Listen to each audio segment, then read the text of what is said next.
Okay, stop what you're doing for just a second.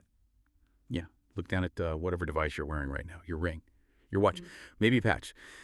That little thing isn't just counting your steps anymore, not by a long shot. It's actually, plotting your physical future. And here's the mind-bending part, the fact that kicks off this deep dive. It's doing it with, frankly, terrifying accuracy. Just look at the American College of Sports Medicine's 2025 Fitness Trends Survey. Wearable technology, number one. Globally, mobile apps are sitting right there at number two. And data-driven training tech, solidly in the top 10. So this convergence, this tech wave, means we are light years past just counting steps. That's ancient history. We are now firmly in an era where your device, powered by some pretty advanced computational intelligence, can demonstrably boost your athletic performance. We're talking 20, maybe 30% improvement. And here's the real kicker, the true measure of its power. It can often predict an overuse injury weeks before you even feel that first little twinge. That's not science fiction anymore. It's happening right now. It's operational reality built on code. Absolutely. And if you're like most people, you kind of sense these devices are grabbing data, right? But you probably don't know the secret sauce behind it all. So our mission today really is to give you that inside knowledge, the kind that, until recently, was pretty much exclusive to elite sports scientists.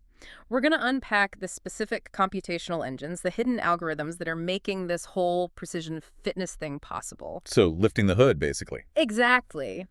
We'll explain how technologies like, say, the Kalman filter manage to unify all that messy, chaotic data streaming off your body. We'll show you how deep learning models can actually correct your squat depth in real time, like right there on your phone screen. And maybe most importantly, we'll break down why this predictive tech isn't just for Olympians anymore. It's becoming accessible whether you're training for a marathon or, just trying to handle the stress of LA traffic. Or Mumbai traffic, for that matter. Stress is stress. Right, precisely. And that stress is part of the data stream now. I appreciate that, because this deep dive is really about understanding a fundamental shift. A paradigm shift, really. For decades, fitness was all about generalized programs, fixed plans, reactive tracking. You followed some plan written for this, like ideal person, and months later you'd find out if it actually worked for you. Often it didn't. Right, it was a one-size-fits-all approach that rarely fit anyone perfectly. We've moved beyond that model completely. We're now in what you could call a predictive, adaptive coaching ecosystem. Think about that struggle we've all had. Information overload. Should I lift heavy today? Should I do HIIT? What diet is best for my recovery? These new intelligent systems, they cut through all that noise. They generate hyper-personalized training adaptations automatically. They don't just tell you what you did yesterday. They tell you exactly what you should probably do next based on what your body is literally telling the machine right now. And those messages, those signals from your body, they're becoming incredibly clear. It's all thanks to the explosion in advanced sensors we're wearing. Which brings us neatly to our first big insight today. How wearable tech has morphed from a simple step counter into, well, the physiological command center for modern health and fitness. So when we talk about modern wearables, we're really not just talking about counting heartbeats anymore. Think of it more like a sophisticated monitoring station strapped to your wrist or finger. It's using multiple sensor arrays all working together. It's a huge leap in data capture compared to even a few years ago. Okay, break that down for us. What's this multi-sensor array actually measuring that's so different? Well, it's a combination of tech. We usually start with photoplethysmography. That's the PPG sensor. It uses light to measure blood volume changes under your skin. That gives us heart rate, obviously, but also the crucial raw data for heart rate variability, or HRV, which we'll definitely get into. Right, HRV keeps coming up. It's key. Then you've got inertial measurement units, IMUs. These are basically sophisticated gyroscopes and accelerometers all packed together. They track movement, orientation, even subtle biomechanical details of how you walk or run. Okay, so motion and heart rate basics covered. What else? Beyond that, many devices now include bioimpedance analysis. You see this often in rings or smart scales. It sends a tiny electrical current through the body to estimate things like body composition, fat mass, muscle mass. And then there are sensors for electrodermal activity or skin conductance. This measures the electrical conductivity of your skin. Which changes with sweat, right? Exactly.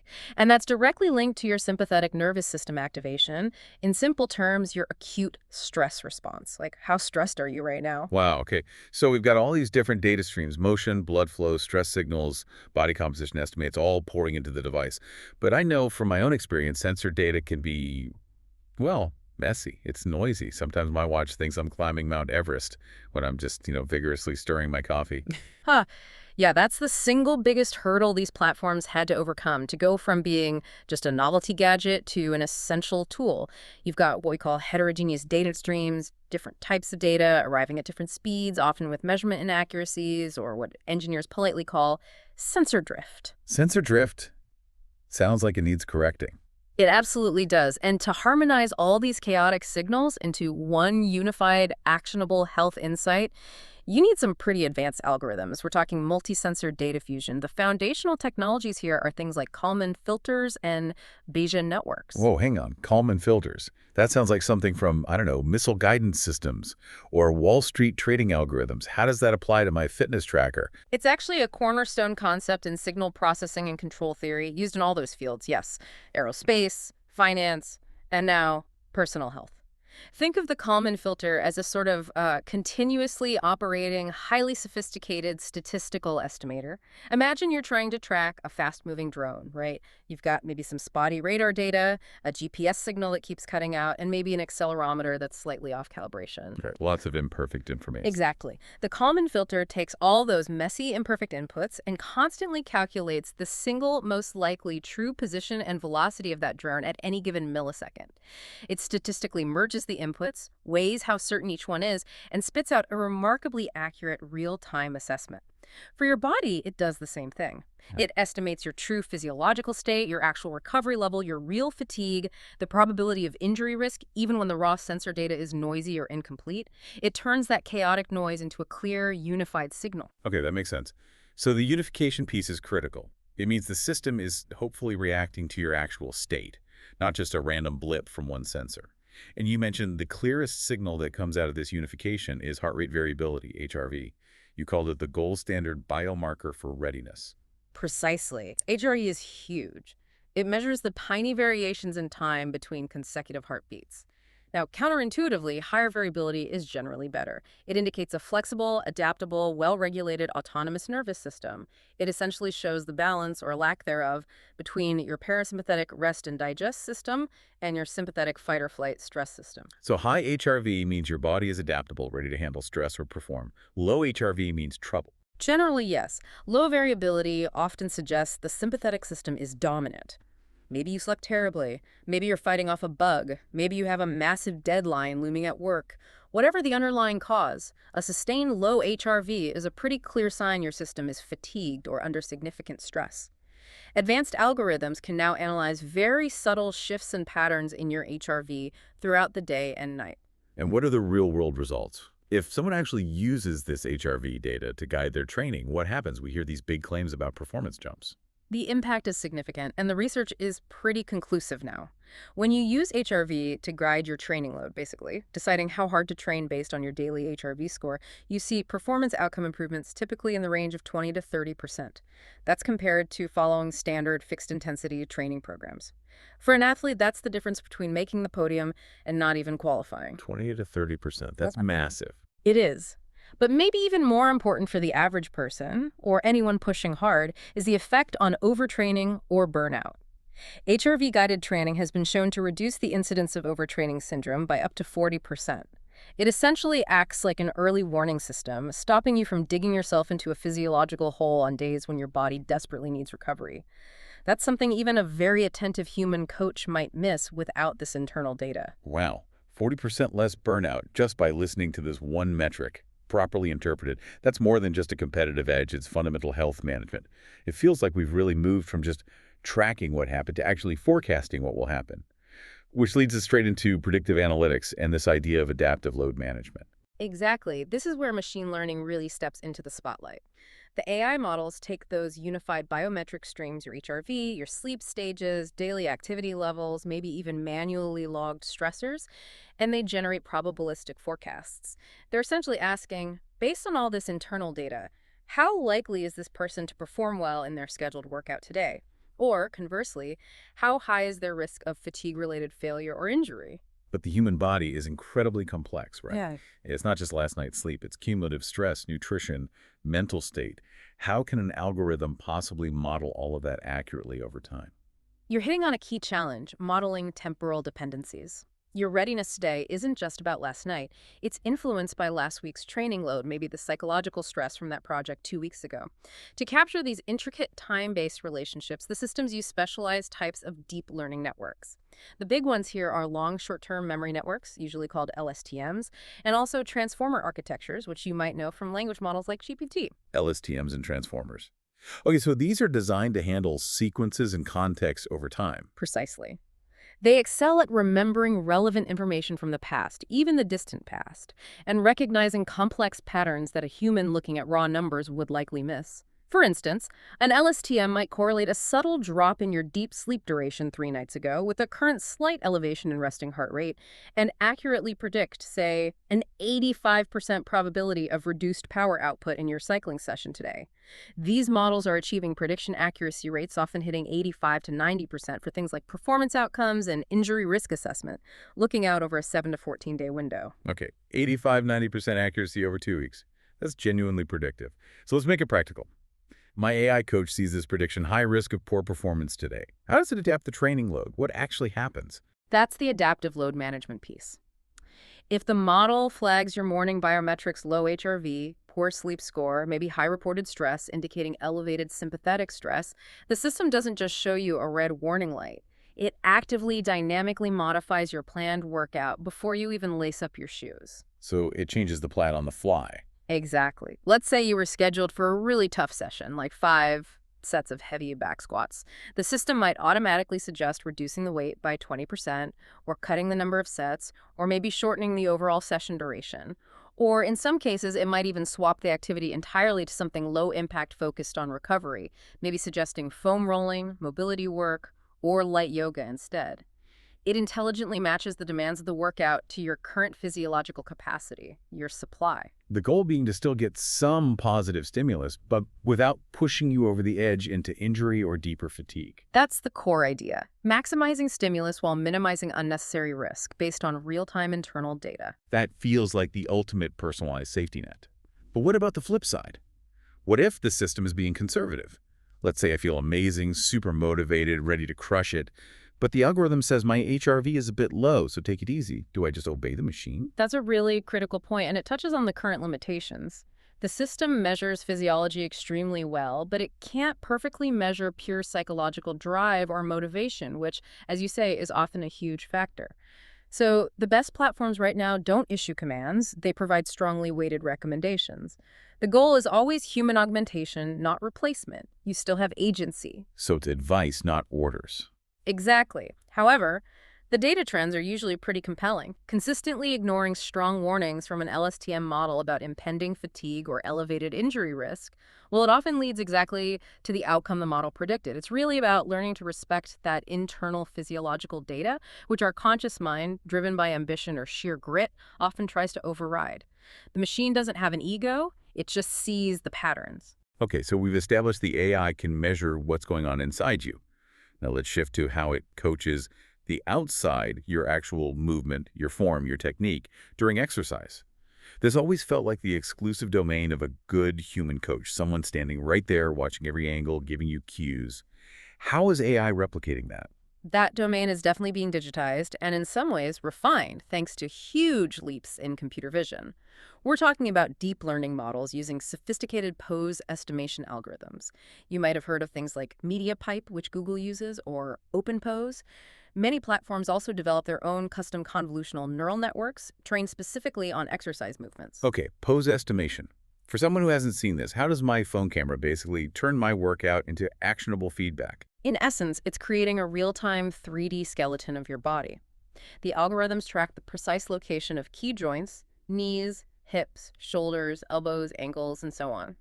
Usually 36 or more points across your body, mapped in three-dimensional space.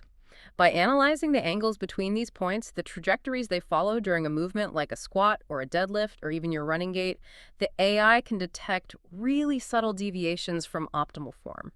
And how accurate is this detection? The accuracy rates are getting remarkably high, often exceeding 95% for detecting specific form deviations across a wide range of common exercises. Crucially, these systems provide biomechanical feedback using detailed 3D joint angle analysis and kinematic sequencing. They can spot compensations that might even be missed by the human eye. 95%. Okay, that's impressive. But how does a camera watching me maybe achieve more precision than a seasoned coach who's seen thousands of squats? It comes down to measurement versus observation. A human coach observes and uses their experience to estimate. The AI measures. It can process dozens, even hundreds of data points every second, calculating exact joint angles down to the degree. A human eye can tell if your squat depth looks about right, or if your back seems to be rounding. The AI measures that knee angle, that spinal flexion angle, precisely and compares it against an established database of optimal biomechanical ranges for that specific exercise and your body type. So it's more granular. Much more granular. It identifies specific actionable errors, for example. Warning. Knee valgus detected your left knee collapsed inward by 12 degrees at the bottom of that squat. Or excessive forward lean of 8 degrees during deadlift initiation, focus on engaging hamstrings.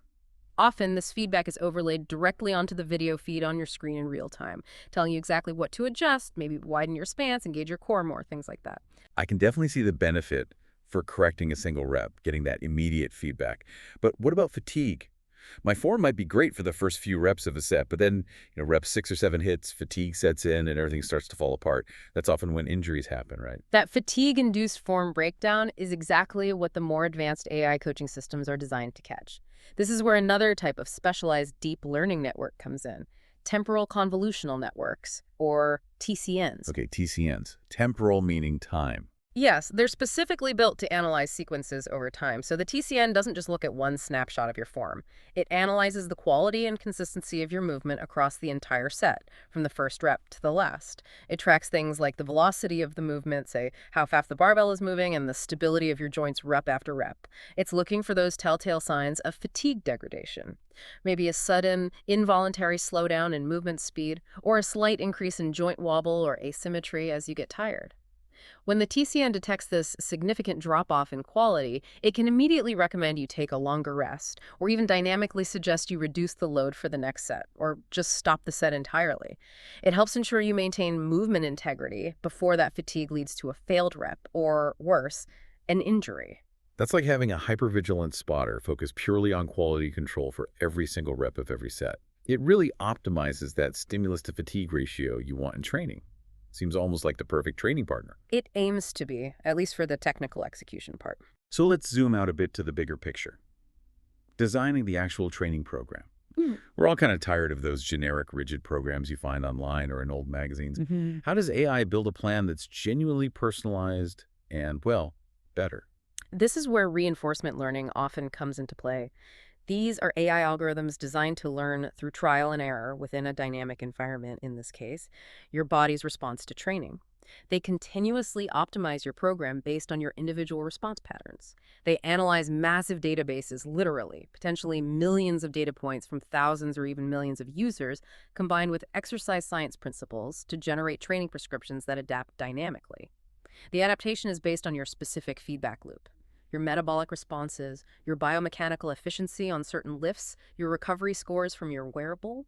So it's not just following a template. It's actively learning what specific set and rep scheme, what intensity level, what rest period duration works best for my unique physiology, rather than just relying on average results from some study done on college students. That's precisely the goal. And the challenge isn't just finding what works for one goal, like strength. Most of us have multiple, often competing goals, right? I want to get stronger, but I also need to improve my marathon time. And I want better flexibility. And oh yeah, I only have 45 minutes 3 days a week.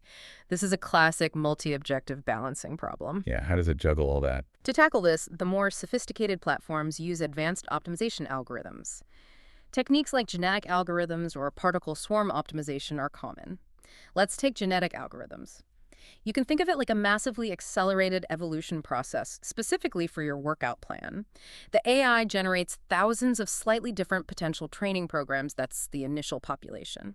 It then simulates or tests how well each program meets your multiple objectives: strength gains, cardio improvement, staying within your time limit, minimizing injury risk based on your history.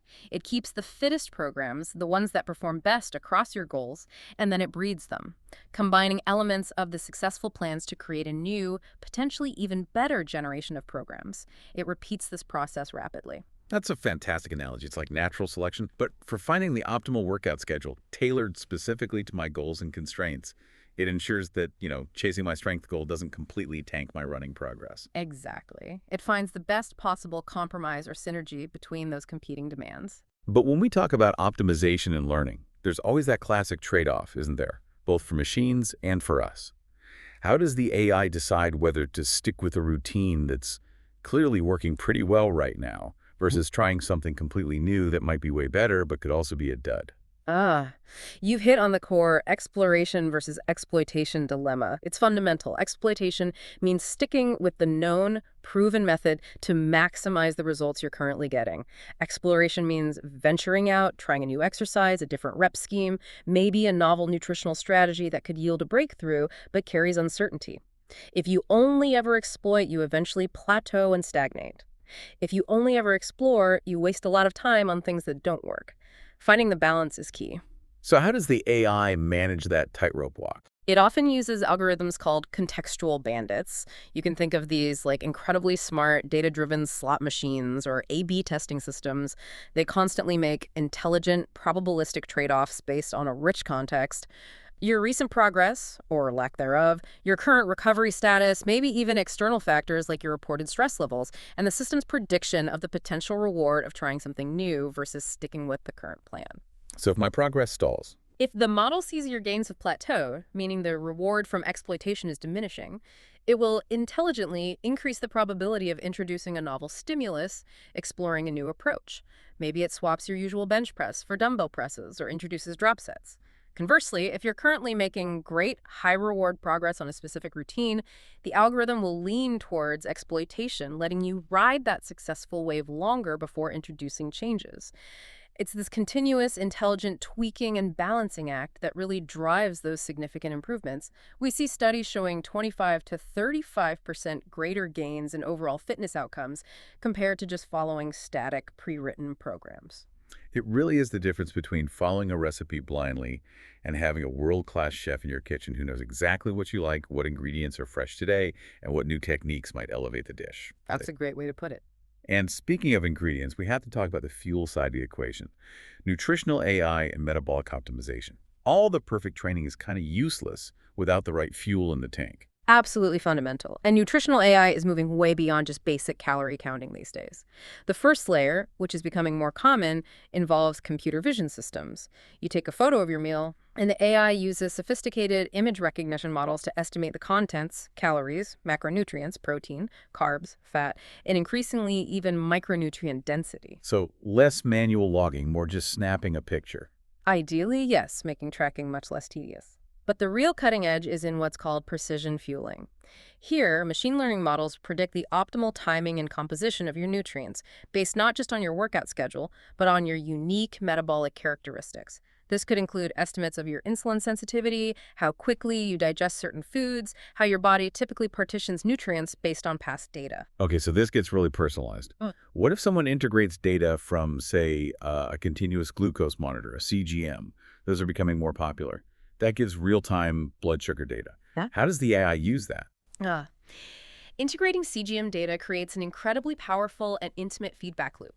If your CGM data consistently shows, for example, a large prolonged spike in blood glucose after you eat a certain type of carbohydrate, the model learns that. It might flag that food as potentially suboptimal for you, especially pre-workout, and adjust future meal recommendations. It moves towards predicting exactly when you should consume specific macros to maximize, say, muscle protein synthesis after resistance training, or to optimally refill glycogen stores after endurance work. It's not just generic advice like eat protein after your workout. It becomes based on your workout intensity, your current glucose levels, and your metabolic profile. Consuming 25 grams of whey protein and 40 grams of fast-acting carbohydrates within the next 30 minutes will likely maximize your recovery and adaptation. It leverages your unique real-time metabolic signature.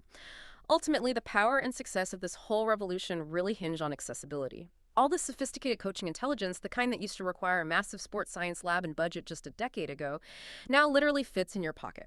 And that democratization is almost entirely thanks to advancements in edge computing. Okay, let's pause on edge computing. We hear a lot about the cloud, sending data off somewhere for processing. Why is it so important, especially for fitness tech, that these complex algorithms run directly on my phone or watch instead? Three main reasons: speed, reliability, and privacy. Edge computing means the heavy lifting the computation, like running that TensorFlow Lite model for real-time pose estimation, or calculating HRV fluctuations using Core ML on an iPhone, happens right there on the device itself. Modern smartphones and wearables have dedicated chips, often called neural processing units or NPUs, specifically designed for this kind of AI work. So what are the tangible benefits of keeping it local? Well, first, speed is critical for real-time feedback. If you're doing a kettlebell swing and your form breaks down, you need that corrective cue instantly, not after a delay while data goes to the cloud and back. Running the AI on the edge means immediate, latency-free feedback. Second, reliability. You don't need a constant, perfect internet connection for the core coaching features to work. And third, maybe most importantly for many users, privacy. By processing the really sensitive data, your detailed biomechanics, your sleep architecture, your minute-by-minute heart rhythms primarily on your device, it offers a crucial layer of privacy protection. The insights or trends might get synced to the cloud, but the raw, intimate data often stays localized. That makes a huge difference. Responsive tech that also respects privacy, that addresses two massive potential barriers. But even with a perfect tech and perfect plan, the biggest hurdle in fitness has always been adherence, right? People just stopping. So the AI has to tackle human behavior too. This must be where behavioral analytics comes in. Absolutely. You have to move from just engineering the workout to engineering engagement and adherence. Advanced applications use machine learning to analyze patterns in how users interact with the app, their workout completion rates, skipped sessions, even external factors if available, to identify users who are at a high risk of dropping off what the industry calls churn. So it tries to predict who's about to quit. Exactly. The system might learn, for instance, that users who miss 2 consecutive scheduled workouts, especially midweek, have a 60% higher probability of abandoning the program within the next 7 days. Identifying that pattern triggers an automated intervention. Intervention. Okay, but doesn't this start to feel a bit like manipulation? If an AI is constantly tweaking things to keep me hooked, using optimized rewards and nudges, is it really coaching? Or is it just cleverly applying behavioral economics against me? That's a very fair and important ethical line to consider. The goal should be positive reinforcement and genuine support, not cynical manipulation. The idea behind personalized motivation is using reinforcement learning to optimize the types of rewards, challenges, and messages based on what actually motivates you, often inferred from your interaction patterns or sometimes even explicit user preferences. So tailoring the motivation style. Right. If the model determines you respond well to social comparison and recognition, it might push a leaderboard challenge or highlight progress relative to peers. If you seem more intrinsically motivated by mastering skills, it will emphasize detailed progress stats, PBs, or consistency streaks. This shift from generic, often ineffective push harder messages to hyper-personalized, reward-optimized communication is why some platforms are reporting really striking results. 40 to 60% increases in 12-month user retention rates compared to more basic, generic approaches. It aims to turn fitness from feeling like a chore into a genuinely rewarding, habit-forming loop. And I've even heard about systems using natural language processing NLP to adjust the actual tone of the coaching messages, not just the content. That sounds like it could be genuinely, well, empathetic digital coaching. It's heading in that direction, using NLP and sentiment analysis, perhaps on optional user feedback, journal entries, or even just patterns of engagement. Some applications try to gauge the user's likely emotional state. Are they showing signs of frustration, feeling overwhelmed, or maybe just lacking motivation? Based on that inference, the system can adjust the coaching tone. Give me an example. Okay, so if a user hasn't logged a workout in a few days and the system infers low morale or high stress, instead of sending an aggressive, "you missed your workout, get back on track" again message, it might send something more supportive and gentle, like, "Hey, looks like things might be busy or tough right now. Remember, even a quick 10-minute walk or some mobility work can make a difference. No pressure, just focus on consistency." It's about acknowledging the human element, fostering a more positive long-term relationship with the user and the process. That feels key, being the right kind of coach at the right moment. Okay, let's bring this section home by circling back to maybe the most critical safety feature. Injury prevention. We touched on it earlier. If you can predict performance, you can probably predict failure or injury too. Predicting injury risk, especially for those nagging overuse injuries, is arguably one of the most valuable applications of all this fused data.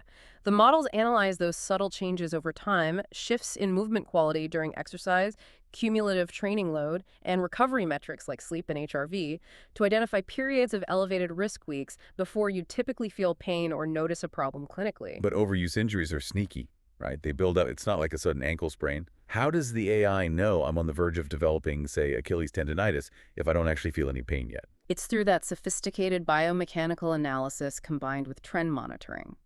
The system might fuse data from IMUs in your running shoes, or watch with results from periodic strength or movement assessments you do in the app. It looks for subtle developing asymmetries or compensations, maybe a slight but progressively increasing imbalance in ground contact time between your left and right foot when running, or a small but growing difference in hip extension power between sides, things you would almost certainly never notice yourself. So it spots the early warning signs in the movement data. Exactly.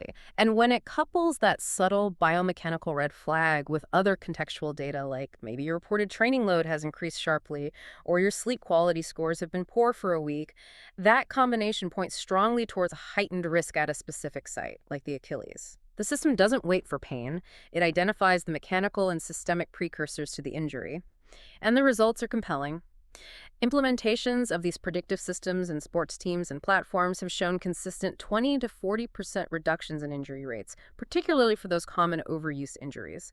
That translates to huge benefits, keeping athletes playing and the general public active and healthier. It's pretty clear the technology we have right now is already revolutionary, genuinely changing how we approach fitness and health. But let's look over the horizon. What's next for this kind of human augmentation? Where does this AI-integrated fitness partner go from here? We're definitely moving towards a state of even deeper, more holistic personalization. You could almost think of it as molecular and psychological personalization. The vision is for AI to become this truly omnipresent partner, integrating data streams that are currently mostly separate or inaccessible. What kind of data are we talking about? Think about integrating deep, highly individualized data points. Your specific genetic predispositions related to exercise response or injury risk, detailed analysis of your gut microbiome profile, tracking real-time hormonal fluctuations, and incorporating more sophisticated psychological factors maybe derived from analyzing daily journal entries using NLP or integrated mood tracking apps. Layering all that together allows for an unprecedented level of hyper-personalization. The AI wouldn't just tailor your workout, it could start optimizing your entire daily schedule, your nutritional intake minute by minute, even your environment, to maximize your potential and well-being. Okay, optimizing human potential right down to the molecular and maybe even psychological level. That's ambitious. But let's push it even further into the future. You mentioned some sci-fi adjacent tech earlier. What about things like brain-computer interfaces? Right, BCIs. While still largely experimental, there's strong speculation about their potential role in training contexts in the future. BCIs could, theoretically, allow for real-time assessment of cognitive states during physical activity, things like your level of focus, mental fatigue, motivation, or even cognitive load when learning a complex new movement pattern.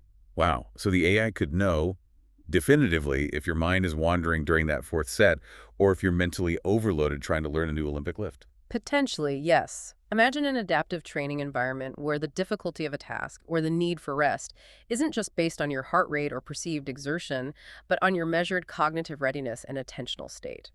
It could tell when a motor pattern has truly become automatic, ingrained in your muscle memory by analyzing brain activity. That's fascinating. The AI knows if I'm mentally checked out before I even realize it. And you also mentioned haptic feedback. Could the AI physically guide you? That's another exciting possibility. If you couple BCI data or even just advanced movement analysis with haptic feedback systems, maybe subtle vibrations or pressure cues delivered through a specialized vest, gloves, or wristbands, the AI could literally guide your motor learning process through touch. Instead of just seeing straight in your back on a screen, the haptic system might provide a gentle, localized pressure cue along your spine, physically guiding you into the correct posture. It would be learning through feel, potentially accelerating the acquisition of perfect technique and coordination. That really does sound like the future of skill acquisition. But Hmm. as this technology gets more powerful, more integrated, more intimate, we absolutely have to talk about the hidden bonuses section here, which is also arguably the most critical conversation, Hmm. the ethics. All this incredibly personal data flowing around. This is the huge data intimacy challenge. We're not just talking about step counts anymore. We're talking about continuous streams of profoundly private physiological and behavioral data. Your detailed sleep architecture, minute-by-minute fluctuations in your nervous system, stress response, your movement inefficiencies or dysfunctions, your heart rhythms, potentially even inferred emotional states. This data is incredibly sensitive. It could potentially reveal predispositions to future health issues or be interpreted in ways that impact insurance or employment. Right. If the AI can predict with 85% accuracy that I'm at high risk for a back injury in the next month, who else gets to see that prediction? My health insurer, my employer before a promotion. That's a scary thought. It's a critical concern. Protecting this data requires robust technical and ethical frameworks. The industry is actively working on and deploying advanced privacy-preserving techniques. Two key ones are federated learning and differential privacy. Okay, let's unpack federated learning. How does that work? How does it protect my specific data while still letting the AI model get smarter by learning from everyone? Think of federated learning like collaboratively improving a complex recipe without anyone ever having to share their secret family ingredients.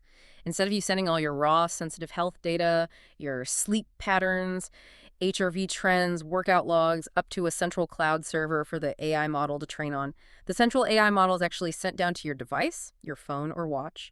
The model then trains locally on your device using your private data.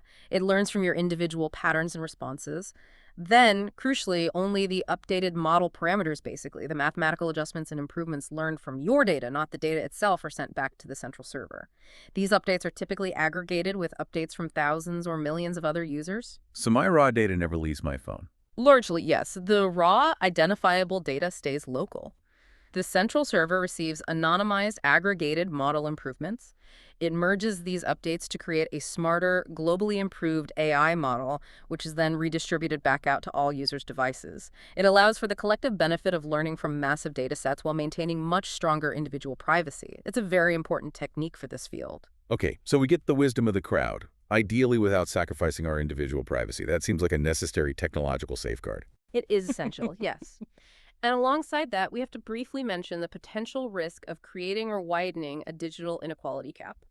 While a major promise here is the democratization of elite coaching, making high-level guidance accessible, we have to be careful. If the very best, most predictive models always require the latest, most expensive sensors, constant high-speed 5G connectivity, or rely on proprietary algorithms locked behind expensive subscriptions, we risk creating a scenario where only the affluent have access to the most beneficial aspects of this health revolution.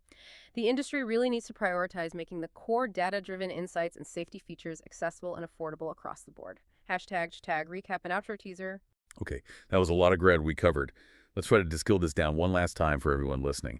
We really looked at three massive shifts driving this precision fitness revolution. First, wearables aren't just trackers anymore. They're sophisticated, multi-sensor physiological monitors.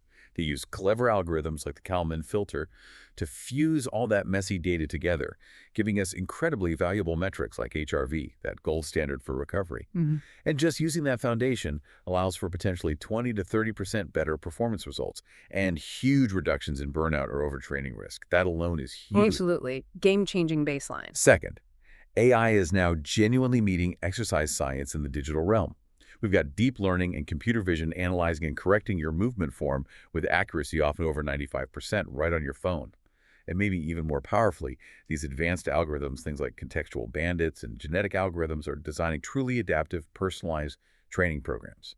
Programs that learn you and demonstrably drive 25 to 35% greater improvements than any static, generic routine ever could. Moving from template to true tailoring. Exactly. And finally, mobile apps and edge computing are making it all accessible. Edge computing gives us that instant real-time feedback while crucially helping to protect our sensitive data. And then behavioral analytics, when used ethically, are helping people actually stick with it, boosting long-term retention rates by potentially 40 to 60%. It makes this powerful knowledge actually usable. So the big takeaway, the future of fitness isn't really about technology versus human coaching. It's about the intelligent, synergistic integration of both, creating experiences that are more effective, safer, and frankly more engaging than ever before. Well said. And maybe here's the provocative final thought we want to leave you mulling over. If AI can already model your complex physiology with enough accuracy to predict your injury risk weeks before you even feel pain, what other seemingly random, chaotic parts of your life is it already capable of forecasting given the right data? Think about your stress levels, your emotional well-being patterns, maybe even your risk of burnout in your career. What happens when AI moves beyond just optimizing your squat technique to start optimizing your entire life trajectory? Something to think about. Definitely something to think about. And on that note, next time on the Deep Dive, we're plunging into the fascinating and, let's be honest, sometimes controversial world of personalized longevity. We'll be exploring what your genetics actually can and can't tell us about how fast you're aging. We'll look at the science behind interventions being developed right now, things you might have heard of, like senolytics, NAD boosters like NMN, that promise to potentially hack your lifespan. Is it hype? Is it real? We're going deep into the science behind optimizing not just your fitness, but your lifespan itself. You absolutely won't want to miss that one. We'll see you then.